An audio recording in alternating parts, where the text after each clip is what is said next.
नमस्कार दोस्तों, बहुत बहुत स्वागत है हमारे यूट्यूब चैनल पे। आशा करता हूँ आप सब अच्छे होंगे। और मार्केट का हाल देखोगे तो पूरा का पूरा मार्केट नेगेटिव है। निफ्टी 50 को अगर आप देखोगे तो निफ्टी 50 गैप डाउन खुला है और गैप डाउन खुल के काफी नीचे चल रहा है। अगर आप देखोगे तो एग्जैक्टली गैप डाउन खुल के भी नीचे जा रहा है।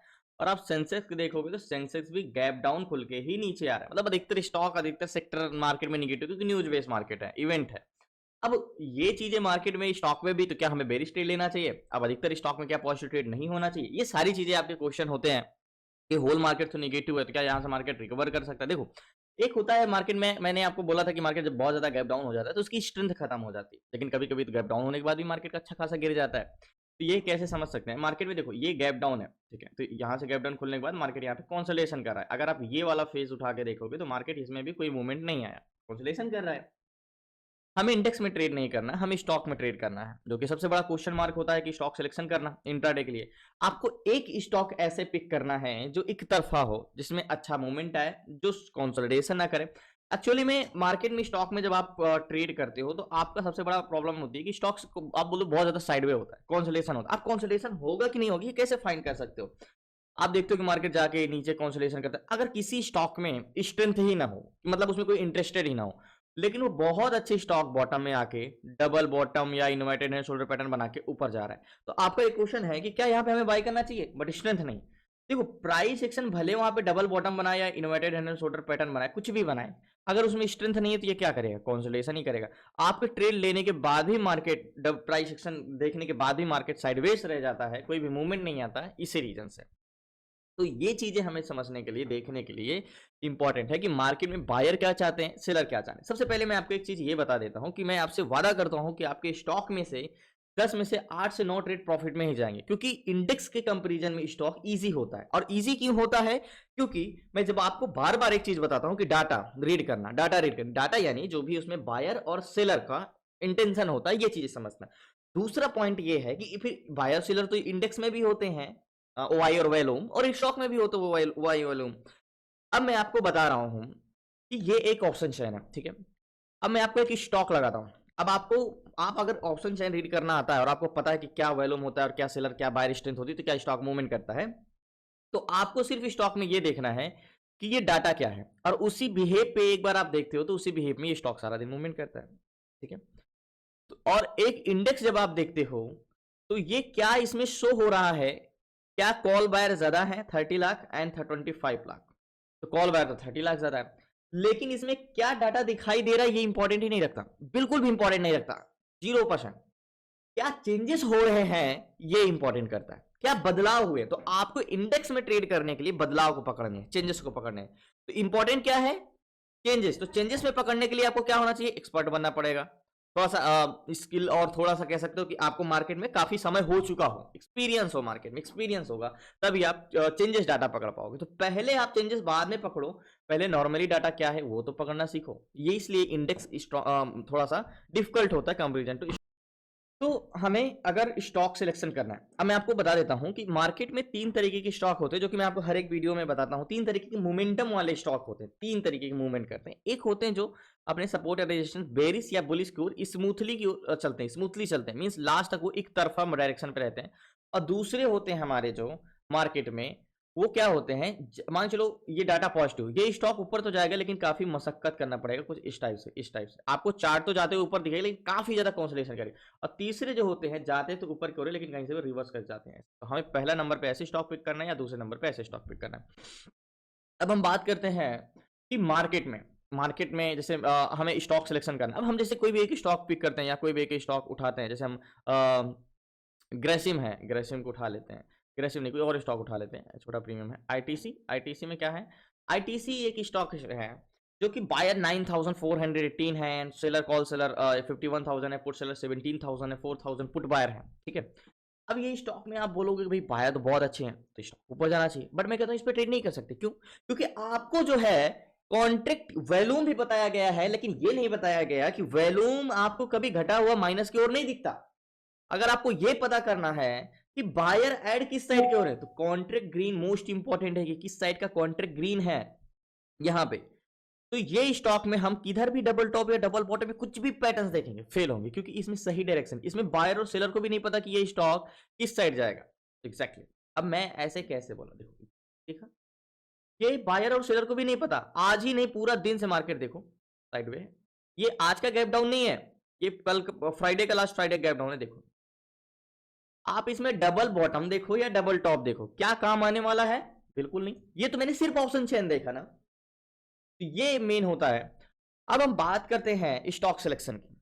जैसे मैंने आपको एक सीट्स दिया, अब आपको ऑप्शन चेन्स में जाके एक एक स्टॉक पिक करने की जरूरत नहीं है। अब अब आपको मान लो डाटा रीड करना आता है, बट आपको एक स्टॉक पिक करना जो एक तरफा, या तो आप सारी स्टॉक को एक साथ में ऑप्शन चेन देखो एक एक करके, तब आपको पता चल गया है कौन सा है, लेकिन तब भी आप जज नहीं कर सकते जब तक एक साथ नहीं देखा। जैसे मैंने आपको एक सीट्स दिया है जहां पे हम ये पता कर सकते हैं कि सारे सेक्टर सारे स्टॉक में सबसे बेहतर स्टॉक कौन सा, यानी सबका डाटा।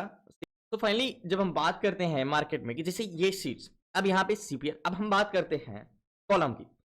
एग्जैक्टली ये हमारा स्ट्रेंथ बताएगा कि किस स्टॉक में सबसे ज्यादा स्ट्रेंथ है, और ये हमारा बताएगा किस स्टॉक में प्रतिरोधक है। मींस मार्केट को दो पहलू होते हैं, मार्केट को समझने के लिए हमें दो व्यक्ति का माइंडसेट समझना होगा। एक उसमें से बायर है और एक उसमें से सेलर है। इन दोनों लोगों को समझना है कि चाहते क्या है। तो ये वाला इंटेंशन हमारा सेलर का है और ये हमारा बायर का है, ठीक है। तो हमें देखना है कि आज के मार्केट में सबसे ज्यादा किस स्टॉक में स्ट्रेंथ है, सबसे ज्यादा किस स्टॉक में स्ट्रेंथ है। तो अगर आप बात करोगे तो सबसे ज्यादा किस स्टॉक में स्ट्रेंथ है, सबसे ज्यादा ये है, और फिर एमआरएफ में है, और फिर यूबीएल में है। यूबीएल में 4.81 का सीपीआर है एंड 64 का पीसीआर है। यूबीएल आज के मार्केट में अगर देखोगे तो सबसे ज्यादा स्ट्रेंथ किस में है? एम फाइनेंस में है, लेकिन ये नेगेटिव है तो इसे हम हटा देते हैं। और एमआरएफ में है, ये दो तीनों नेगेटिव के, शायद इसका सीपीआर गिर रहा होगा या पीसीआर गिर रहा हो। ये यूबीएल एक पॉजिटिव है, तो यूबीएल में क्या हम ट्रेड कर सकते हैं? अब यहाँ पे हम देख सकते हैं एक बार यूबीएल को, इस सबसे ज्यादा स्ट्रेंथ यूबीएल में है। क्या इसका सीपीआर बढ़ रहा है? ठीक है, सीपीआर बढ़ रहा है। क्या इसका पीसीआर बढ़ रहा है? पीसीआर मॉर्निंग में गिरा था और उसके बाद से कंसोलिडेशन कर रहा है। अब हम समझते हैं ऐसा क्यों हुआ। देखो मार्केट में दो लोग होते हैं, फिर से मैं बता रहा हूं, ये समझने के लिए इसको मैं क्या बताऊं। एक होते हैं सेलर, ठीक है, सेलर यानी पीसीआर, पीसीआर यानी ये पीसीआर, ठीक है, ये सेलर है। सेलर का काम होता है मार्केट को स्टॉक को ऊपर जाने से रोकना या नीचे जाने से रोकना, और यानी पीसीआर गिर रहा है यानी ये स्टॉक को ऊपर जाने से सेलर रोक रहे हैं, यानी प्रतिरोधक नहीं चाह रहे हैं कि ये स्टॉक ऊपर जाए, तो रेजिस्टेंस क्रिएट कर रहे हैं, ठीक है। और सीपीआर होते हैं हमारे बायर, और यहाँ पे हम ये देख रहे हैं कि सीपीआर अच्छा खासा पॉजिटिव है, ग्रो कर रहा है, मतलब बायर इंटरेस्टेड है, बायर इंटरेस्टेड है।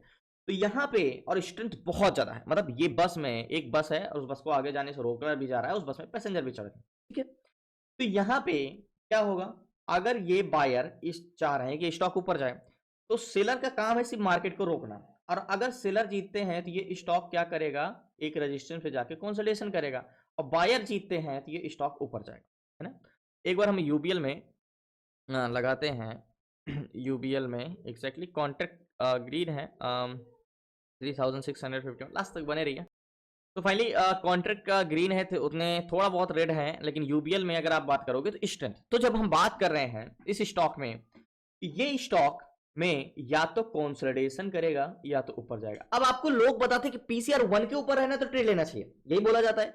मैं कहता हूं बायर अगर आप हो तो बायर की इंटेंशन क्या? वैसे भी मार्केट में अगर पीसीआर हल्का सपोर्ट ले लिया, मतलब इस स्टॉक को यूबीएल को ऊपर जाने से रोका जा रहा है। अगर ये रेजिस्टेंस थोड़ा सा ढीला हुआ, कमजोर हुआ, तब तो ये स्टॉक निकल जाएगा। तो यूबीएल या तो साइडवे होगा या तो ऊपर जाएगा।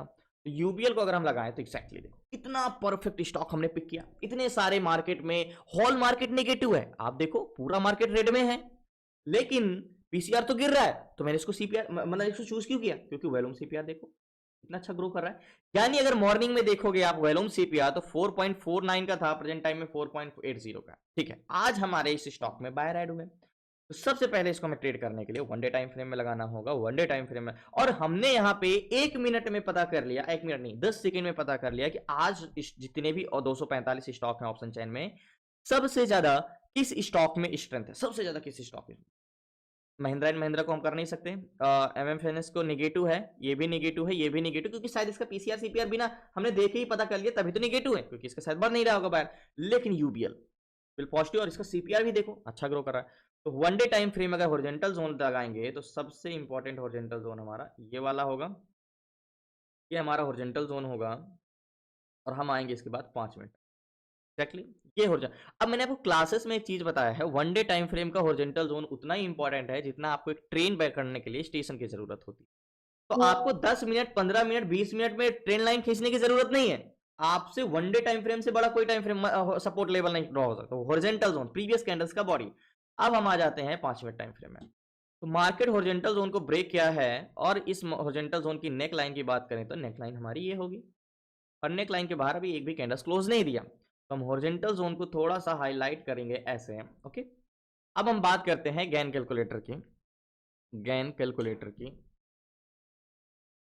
तो गैन कैलकुलेटर में हॉरिजॉन्टल जोन का प्राइस क्या है? हॉरिजॉन्टल जोन का प्राइस है 2050 का। ठीक है, तो 2050 का गैन कैलकुलेटर का प्राइस है 2050। कैलकुलेट करेंगे तो गैन का कहना है कि एबव 2058 पे की जाएगा तो आप ट्रेड कर सकते हो 58 तक। तो देखो गैन कैलकुलेटर कहना है कि 2058 के पास जाएगा तब आप बाई कर सकते हो 2069 का टारगेट। तो गैन कैलकुलेटर के हिसाब से ये यूबीएल 2000 कहां तक गया था? 60 तक गया। मतलब गैन कैलकुलेटर के बाइंग जोन में तो होके आ गया है और नीचे आ गया है। मतलब यहाँ पे 58 पे बाइंग थी तो गैन कैलकुलेटर से तो बाइंग हो चुकी है। तो मतलब गैन कैलकुलेटर के बाइंग जोन में आ गया तो हमारा तो इस पर ट्रेड लेना चाहिए। तो इस पर हम ट्रेड लेते हैं, लास्ट तक बने रहिए। एक तरफा स्टॉक हमने पिक किया है, क्या करेगा? या तो बुलिश जाएगा या तो कंसोलिडेशन करेगा, नीचे नहीं जाने वाला। तो लास्ट तक तो फाइनली यूबीएल में मैंने 100 क्वांटिटी है और 41,068 रुपए का फंड लगा है और बड़ी क्वांटिटी नहीं ली, 100 क्वांटिटी ही ली है। एंड हमारा टारगेट पॉइंट हमारा होगा, अगर हम प्राइस सेक्शन से देखें, मेरी बाइंग प्राइस एग्जैक्टली यहाँ की है 2052 रुपए 10 पैसे की और अभी 91 रुपए 90 पैसे चल रहा है। अब हम बात करते हैं, मैंने आपको क्लासेस में बताया दो तरीके से टारगेट लेना है, एक तो गैन कैलकुलेटर का होता है, दूसरा हमारा horizontal zone one day time frame का। तो हमारा प्राइस सेक्शन से जो हमारा टारगेट होगा ये हमारा होगा कम से कम 69 का, ये वाला टारगेट, क्योंकि मार्केट इसको ब्रेक किया तो यहाँ तक तो जाना है। मतलब प्राइस सेक्शन से भी हमारा ये टारगेट मिल रहा है और गैन कैलकुलेटर से भी क्या टारगेट मिला है? 69.21 का। और प्राइस सेक्शन से भी हमारा 69.21 का है। तो हम सिंपली ये वाला टारगेट ही रखते हैं। यहाँ से अगर ये वाला 100 पॉइंट का टारगेट है और यहाँ से मिलेगा तो हमें 17 से 18 पॉइंट का टारगेट मिलेगा। तो 1700-1800 तो इजीली से मिल जाएगा। बाकी अभी याद रखिएगा ये है हमारा हॉरिजॉन्टल जोन और ये ब्रेकआउट है, रिटेस्ट है। तो नेक लाइन के ऊपर एक भी कैंडल्स अभी क्लोज नहीं थी। जब तक कैंडल्स क्लोज नहीं दे देती है तब तक मार्केट साइड भी रहेगा, ये आपको पता है, कोई स्टॉप लॉस नहीं लगा सकते हो। बाकी आपको मैं फिर से बता देता हूं, यूबीएल को एक बार हम फिर से रिफ्रेश करके देखते हैं। सबसे ज्यादा स्टॉक में आज स्ट्रेंथ है, बहुत अच्छी स्ट्रेंथ है। लेकिन पीसीआर इसका मॉर्निंग में गिरा, लेकिन 9:45 यानी पौने 10 बजे से देखोगे तो ये पीसीआर इसमें सपोर्ट ले रहे हैं, मतलब सेलर थोड़ा थोड़ा इंटरेस्टेड दिखा रहे हैं। बट अगर आप सीपीआर देखोगे तो एग्जैक्टली देखो अच्छा खासा ग्रो कर रहा है और अभी भी ग्रो ही कर रहा है। तो ये स्टॉक कॉन्सोलिडेशन करेगा बट बेरिश नहीं जाएगा। तो लास्ट तक बने प्लीज नहीं। तो फाइनली यूबीएल में जो हमने ट्रेड लिया है अभी 2058 चल रहा है, याद होगा हमने बाई एग्जैक्टली यहाँ पे किया है और टारगेट पॉइंट हमारा 2068 का है और जल्द ही निकलेगा यहाँ से, वेट करते हैं। और एक कैंडल्स ऊपर बना देता है तो जल्द ही टारगेट देगा। यूबीएल को मैंने क्यों चूज किया आपको अच्छे से पता है, और इतना होल मार्केट निगेटिव है आपको अच्छे से पता है, फिर भी हमने पॉजिटिव ट्रेड बनाया है। ये अच्छी चीजें देख के ही हमने 1 मिनट में हमने सबसे ज्यादा स्ट्रेंथ आज के मार्केट में इसमें ही है। तो वेट करते हैं, देखो या तो साइड वे होगा या तो टारगेट देगा।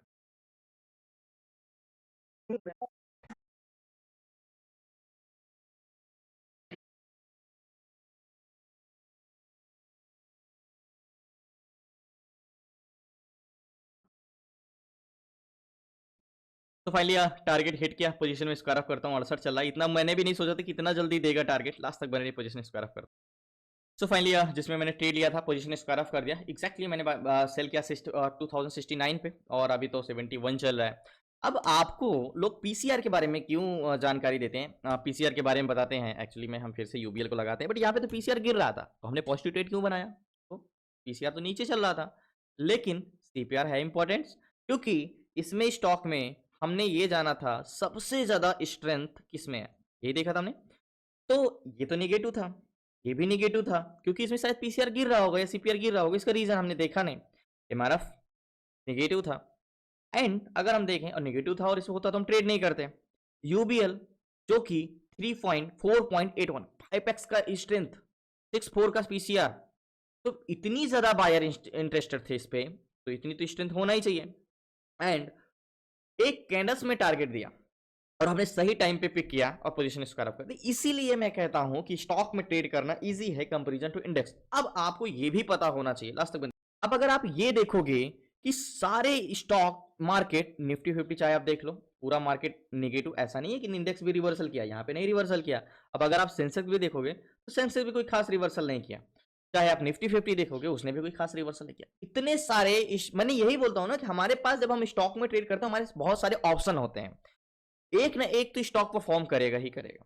हमने इतने स्टॉक मार्केट नेगेटिव होने के बाद भी आज के दिन पूरा मार्केट नेगेटिव है और यूबीएल को देखो कितना अच्छा चल, आप कहीं भी नेगेटिव नहीं पाओ। देखो ओपन हुआ है 9:15 बजे से 2014 पे और 2066 पे चला है, मतलब इतना अच्छा परफॉर्म तो कर ही रहा है क्योंकि इसमें स्ट्रेंथ है और सीपीआर कंटिन्यू बढ़ रहा है। तो धन्यवाद आपका, शुक्रिया लास्ट तक बने रहने के लिए। प्लीज आपसे रिक्वेस्ट है नए चैनल को सब्सक्राइब कर लीजिएगा एंड कल मिलते हैं न्यू ट्रेड न्यू शेयर के साथ। आपको क्लास में जुड़ना है, सीखना है, तो सारी चीजें स्टॉक मार्केट से रिलेटेड तो डिस्क्रिप्शन में नंबर है, आप उस पर जुड़ के क्लासेस में जुड़ के सीख सकते हैं। 6 मंथ की क्लासेस में stock intraday, stock SIP, stock option chain, A to Z सारी चीजें। धन्यवाद आपका, शुक्रिया लास्ट तक बने रहने के लिए।